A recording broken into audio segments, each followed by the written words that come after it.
हाथी और दर्जी की कहानी। एक गांव में एक दर्जी रहता था। वह नेक दिल, दयालु और मिलनसार था। सभी गांव वाले अपने कपड़े उसी को सीने दिया करते थे।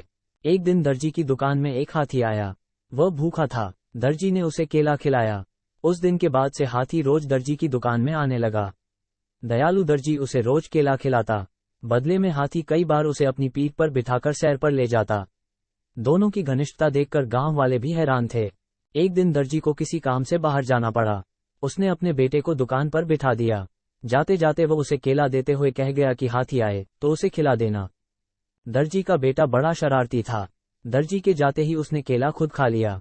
जब हाथी आया तो उसके शैतानी दिमाग में एक शरारत सूझी। उसने एक सुई ली और उसे अपने पीछे छुपाकर हाथी के पास गया। हाथी ने समझा कि वह केला देने के लिए आया है, इसलिए अपनी सूंड आगे बढ़ा दी। उसके सूंड बढ़ाते ही दर्जी के बेटे ने उसे सुई चुभो दी। हाथी दर्द से बिलबिला उठा।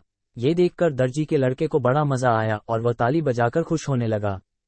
दर्द से बिलबिलाता हाथी गांव की नदी की ओर भागा। वहां जाकर उसने अपनी सूंड पानी में डाल दी।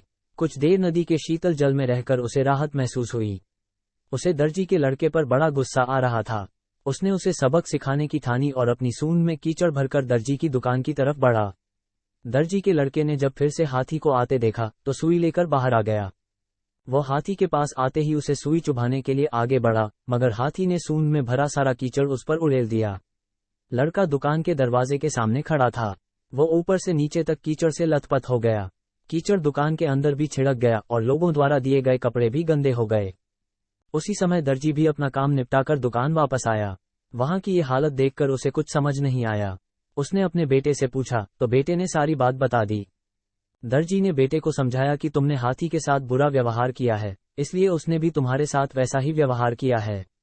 जैसा व्यवहार करोगे वैसा ही पाओगे। आज के बाद किसी के साथ बुरा मत करना। फिर दर्जी ने हाथी के पास जाकर उसकी पीठ सहलाई और उसे केला खिलाया। हाथी खुश हो गया। दर्जी के बेटे ने भी उसे केले खिलाए, जिससे हाथी और उसकी दोस्ती हो गई। उस दिन के बाद से हाथी दर्जी के बेटे को भी अपनी पीठ पर बिठाकर घुमाने लगा। अब दर्जी के बेटे ने शरारत छोड़ दी और सबसे अच्छा व्यवहार करने लगा।